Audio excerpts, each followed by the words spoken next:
Ladies and gents, welcome back to your Age of Empires 4 dose of content. That's right, we are back into the midweek musters. Mahodo up against B. 3D clan members B pipped at the post last week. Had an unfortunate run-in with Numadon that he doesn't have to worry about this time around. Sorry, I forgot to update it. News in, Myriad 2-0'd Numu. That's right, we've got some scary contenders on the way. Myriad will be going up against one of these two, and this week, he is looking fierce and formidable.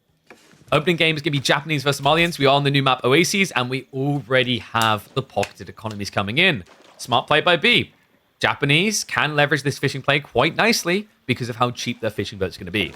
Malians, however, not really. Yeah, you don't have that same viability to just pocket fish here, right? Don't benefit from it at all. Wondering what the thought process was in Mahodo's mind. Like, what was the benefit of Malians exactly here? You could argue that because there's no pro scouts, you don't have to play that. So you're going for, like, what? A classic Moscow play? It's been a while. I'm trying to think, like, what was favored on average, Moscow versus Fast Castle Japanese. My feeling is that Fast Castle Japanese should struggle a bit if the cow thing is for free. But what I think is really interesting here is that Japanese used to have a really solid strategy in Field Age to stop Malians. And it all revolved around the idea of opening with Onobugisha into Horseman, or vice versa. Because the whole idea is if you go Horseman, your opponent then goes Spears, Onobugisha beats Spears. Then your opponent has to go Archers, but you already have Horseman, right? So it's kind of a lose-lose situation. In the meantime, you end up losing the Pit Mines because your opponent has a full melee comp of Torches that count as your whole comp. Times have changed, though. And now, there's an even more efficient build that you could potentially go into. Because it used to be that was very expensive going Onobugisha Horseman. Now, with Koka Township being so good, you pretty much replace the Bugisha with Shinobi. So you're already a step ahead on the production switches to the Malians. Curious to see if he wants to do it. It would be quite interesting for him to try to just straight up ego Chow Fulani, but he does have fishing, right? So his economy is going to be somewhat inflated. All right. How many of you believed in the power of Mahodo? 9% for Mahodo. Come on. Guys, they are both top 16 players. They both made it to the main event of the ETC tournament. And they both went out in the group stage, actually. So technically, I mean, B was slightly more, like, favorable, right? Like, I think he went out a bit deeper, obviously. But, I don't know. I think Mahodo has been a rising star. He's definitely got some potential. He's also part of the Volta esports team, which means he's basically had this hive mind of meticulous strategists involved. People like Matisse, Dragavan. Definitely is a valuable tool. So, you know, usually I favor 3D Clan for that because they have that run through, right? They used to have Anatan. They've still got Cap. They've got a few others coming in that help with that. But I'd say both of these sides have their own little strategic minds that pull together to come up with new strats. Definitely want to see someone on a map like Oasis. Is Coca worth on this map? Yeah, military units. You have fishing, right? So you don't need the Kuros badly. And he's massing into fishing. Like, it's somewhat dangerous because this map, we have seen multiple people run out of food and get blocked off of it. And that's where Kuro's going to feel like a godsend here, right? But this gives him an aggressive leg to try and push into the Malians. And it also can force your opponent to react. And yes, Anno is now Fox. That's why I said formally. I think Anno may still practice a bit with B. Wait, where did the Space Marines, Necron, and Dark Elder conversations come from? What did I miss? Armies in Red Alert 2 can defeat any army in Warhammer 40k in Ground War. What? Actually, that's kind of semi-true, I guess, with Desolators. Although I'm pretty sure, like, Space Marines can resist advanced radiation. So, maybe. In a way, a Desolator is not like Necron rifles. Sorry, guys. We went through this whole interesting, deep discussion between games about how I think games in general should take themselves less seriously. I think so many people are worried about whether someone feels realistic or authentic. It's almost like devs have lost the opportunity to remember that they make games for them to be fun. It doesn't have to make that much sense. Like, there is a kind of polar point where when you are so off the beaten path into crazy doesn't make sense, that it doesn't get questioned or criticized. And nothing crazy about this. Mahodo, he has got the archers. This is where B should be following up with the horseman play. Instead, he might just rush castle. In theory, it can work, right? Your opponent has got ranches already coming, though.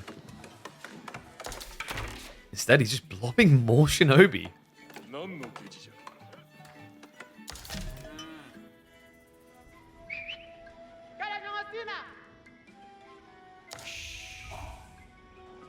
I love that somehow we've got a war between Red Alert 2 and Warhammer 40k in the chat. There's usually like stronger competitions in people's minds that they come up with, like Star Wars versus Warhammer 40k. No, dude, we've just gone for like, you know, modern history with some alterations versus 40,000 millennia. Oh, brilliant. Archers are now blobbing coming out. This is where B would benefit from that horseman time we mentioned. And it is going to be coming in. So there we go. Stable's being dropped. This is pretty healthy the way he's done this. He's scaled so many shinobi, he's almost at the point where he gets Uma Bannerman. Hodo has slowed down the ranch escalation, right? He's definitely scaling. Maybe a little bit slower than he was originally aiming for here. The worry is that over time this benefits B, because he's going to end up in castle regardless due to the fact that he's got so much fishing. He actually built 6 fishing boats on 1 pond. He has 2 other ponds operational here. That's crazy. 6 fishing boats. Great micro there. Targets one of the archers separated. Mahodo is trying to chase down, but the first horsemen are on the way. He's about to get the bad news. I mean, you have to run away, right? Upside is, like, right now, Shunshin's not available to Shinobi. May struggle to gap close. B is microing them away, injured 1 by 1, though. Nice body block there with the scout. Buys crucial time here to try and get a bit of space. Will allow him to get an additional Shinobi kill or 2. Nice idea by B, but the Shunshin a little bit late to get away, and the body blocks in return. B says, if you're going to play that game, so am I. Oh boy. I think Mahodo has sipped a bit too much of the Kool-Aid here. He's queued up additional archers. He's going to have to go Raxus. He's already got it set up, so Donzo's on the way. Meanwhile, look at B. It's Castle Age. He played him like a fiddle. Mahodo is learning a valuable lesson about weird things that B does. When B does something weird, do not interact. He's probably explored a lot more the permutations than you have. Just let him build his Temple of LoL quality so you can beat him in Castle Age. Oh god, he's doing it again. Yo, chat, want to laugh? Yeah, you can laugh at this. We have a video on YouTube, definitely worth checking out. This is the Temple of Doom. This landmark always changes the outcome of the game. And right now in this game, B was winning.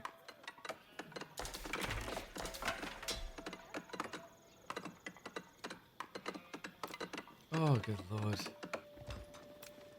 New Bantam now coming, so it should still be the Mount Samurai follow-up. It's just going to be more for traditional pump timing, not the aggressive timing of the floating gate.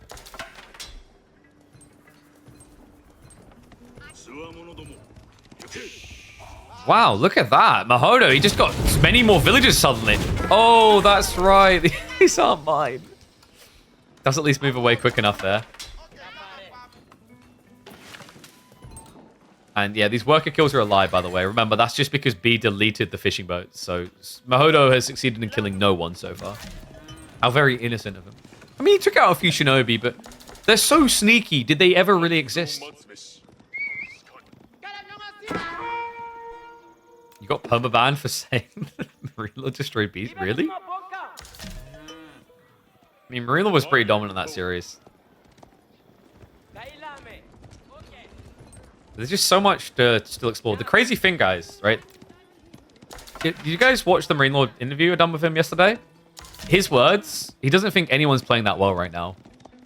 Because no one really knows the meta fully. There's a lot of things still being discovered. Like, oh, wait, this counts that, this counts that. Beastie backed that up in his interview when he's like, things that I thought counted, other things don't anymore. Right? This, by the way, is the importance of the midweek musters. A great way to experiment with new ideas and discover the evolution of the meta. It is no coincidence that Anatan is now in the top 3 after playing several of these. The only reason he wasn't playing the early ones, he wasn't feeling too well earlier in the month. Otherwise, I'm sure he would have been here, as he is once again in the midweek muster.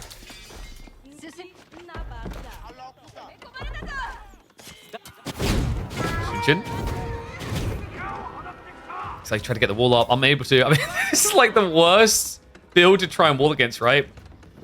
The Shinobi are just going to completely ignore and mitigate it. And now they'll even hang around for the torch through, just opening the path of entry for the Mad Samurai. In the meantime, we also do have Buddhist monks being spammed down. He's going for relics. Do you believe will be the refreshing adjustments made to Japan?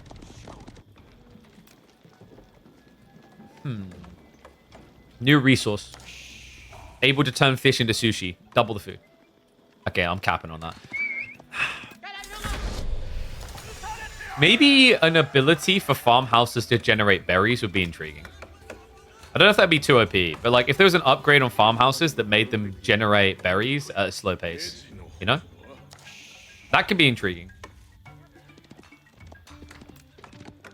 Yumi be faster and have 1 HP. Sounds like you want to play puny peasants. Now Samurai now arriving. Mahodo, he has reached age 3. However, there's only 6 Donzos currently. Upgrades did just come through. A bit of raid damage being done, as it looks like B did find 2 worker kills additional. And we still have these bad boys waiting to dive in. In fact, I think B lost track of this. Had he shunshined into the tree line at the same time, Mahodo could have easily lost 5+ workers here. Now, in fairness, it's not a negative that B has just done it this way. He's still got the fishing that's scaling him up. And he also is going to have 5 relics at this rate. There's only 1 left to grab. He's already got 5 Buddhist monks. I imagine we'll be looking at that unique tech coming through soon of Zen, which generates gold with all these monks. Puny Peasants is one of the funnest mods out there. Yeah, but we need a modder to update it. That's why we haven't done it anymore, because Puny Peasants doesn't work with the DLC civs. Sadly, we need more modders in general, right? Like, the tools are kind of limited, but you know, I think in the early days we had maybe some more expansive or explorative mods. Because people were like, oh, it's worth putting the time in, let's see how this goes. Now it's like we've got a few modders left, and they probably feel that their time is better invested just making maps more than anything else.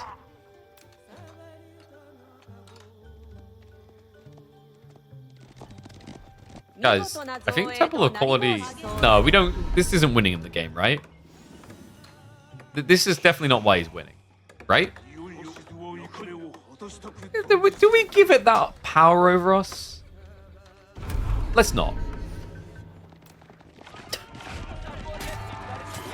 So what's Mahodo's game plan here?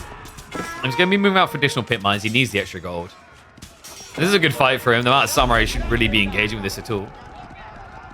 I mean, theoretically, if Mahodo can attack, B isn't that powerful right now. The problem is the Shinobi, right? Which I think he's actually mopped up most of them now. They've been getting cleared. Oh, they actually went in! Wait, did they kill any workers? I think maybe an extra 1 or 2. They barely killed any workers and he lost all of them. So this was the play, right? It's like now that the Shinobi are gone, Mahodo can come out of the base. The reason he couldn't before is that walls don't protect you. They just jump over them. But without Shinobi, without reinvestment into them, you can now get a little bit active on the map. This has been the thing missing from Mahodo.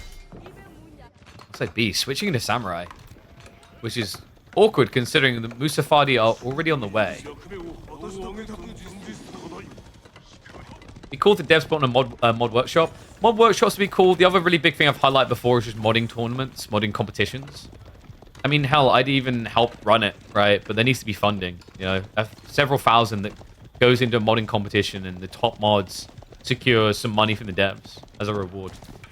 And then the trade-off is like anyone can have access to the code they use, so that if the person only comes in to make you a really nice mod but then stops doing anything for your game, you don't go, oh, it's deadware, because someone else who likes it can take over the development, right? I think that's a smart play. It gives the game modes the extra directions that I think would be really good, actually, for AoE4.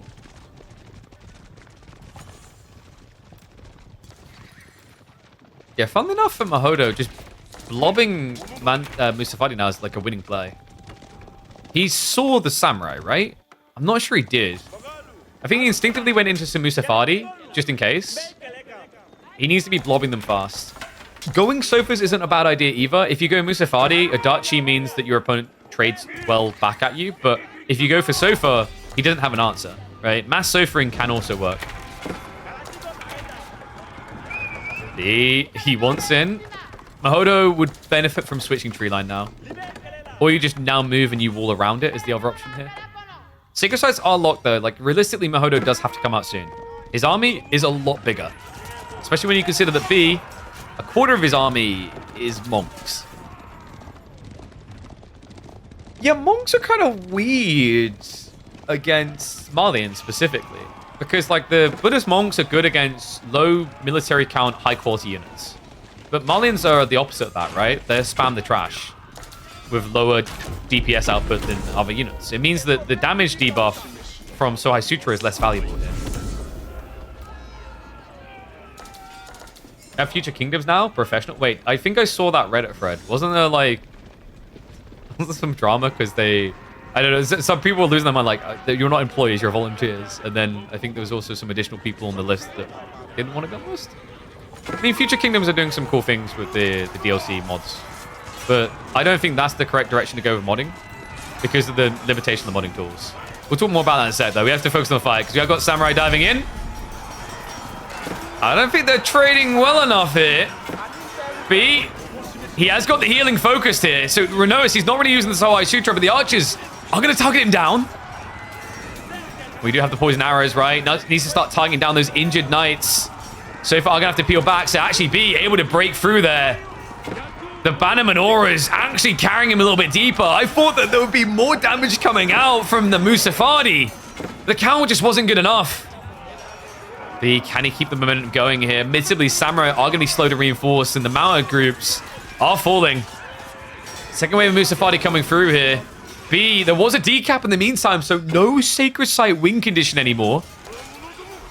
And there's a lot of Buddhist monks being thrown away. Remember, everyone going down is just less gold trickle in the coming minutes. Just unfortunate, right? Like, I think this is the problem we see so often with Samurai. Samurai on their lonesome can't really carry to victory often because the pump, outside of the very beginning of Castle Age, the reality check is like your opponent is just going to be able to scale a defense force, right? You have to be on top of their production to really stop the reamassment. And yeah, to the point around the future kingdoms, I don't think that is the future of modding that works.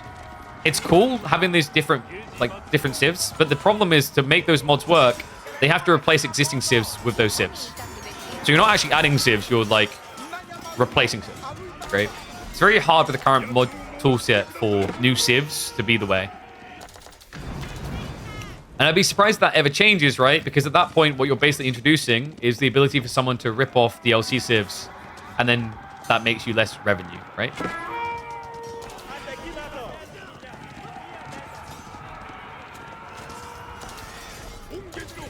Mahodo needs to slow down a bit. I think he got this surge of momentum and he jumped the gun. There was a rush before when we were talking about a Sacred Site win condition, but that's gone now. Another interesting thing, guys. B is missing one relic. Oops. He never scouted it. So missing out on an extra 80 passive gold here. Mahodo is looking to fully wall himself in.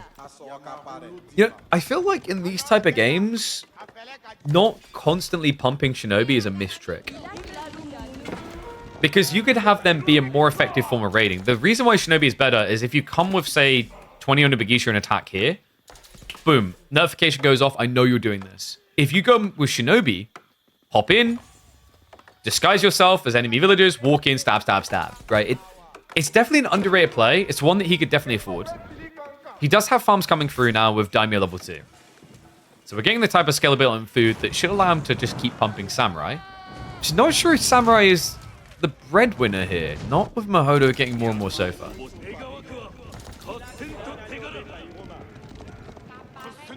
Alright, ones if you're kind of regretting your bet on B to win this.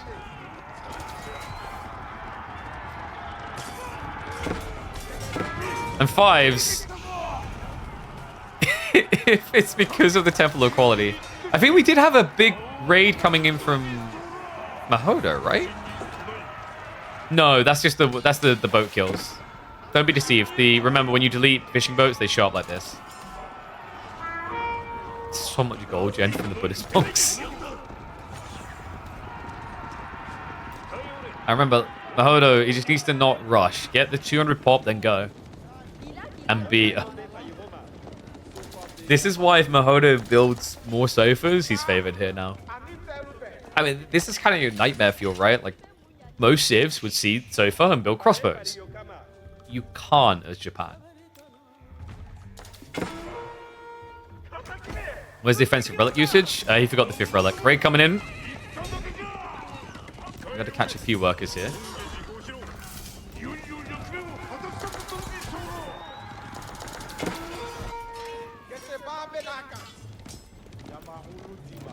Do you mean Mahodo should be making springles?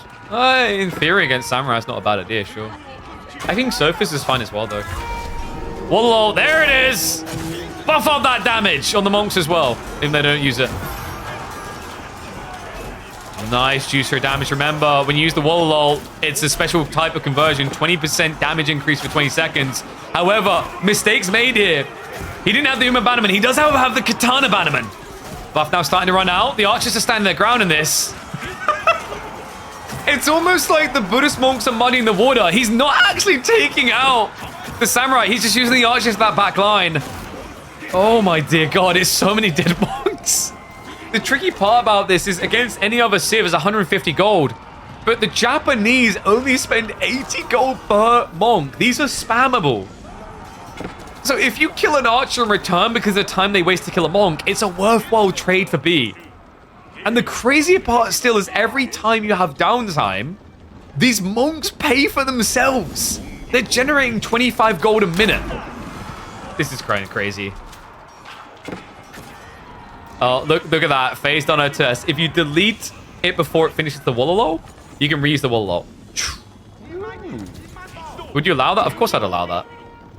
Like, that's a base mechanic, right? Is like, if you lose the guy Wololoing, you can pick up Wololo again. People already do that in competitive.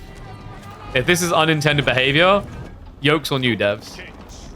It's a sick idea, actually, from Faye. Because of the way B's playing the strat, it makes sense. You should do it. Because you're having, like, 20 backline Buddhist monks here, right? So you could chain Wololo. Like, that's crazy. That's 400 seconds of Wololoing if each of them does it optimally. Realistically, it's going to be more like every 15 seconds to 300 seconds of Wololo.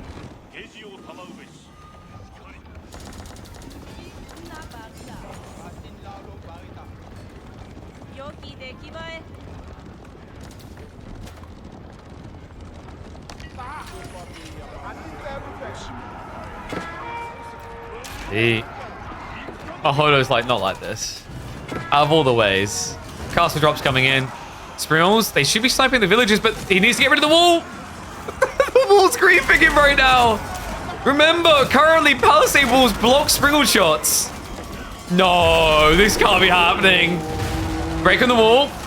Shots coming in now. There we go, the villagers, they're going down. He's a target fire on the north side. He can shut this all down. Mahodo, he's losing way too much to this. The Sprinkles are beating him back. Castle's gonna complete. But Mahodo's not gonna feel very alive for it. He's down to just 35 villages. Economy's in shambles. And finally, the Buddhist monks do it. They cheer each other on in a circle. We done it, guys. We were worth something. Oh my God. You know what? This game was looking like they weren't going to matter, but I'm going to give them credit for this. The Buddhist monks were actually an integral part of this win.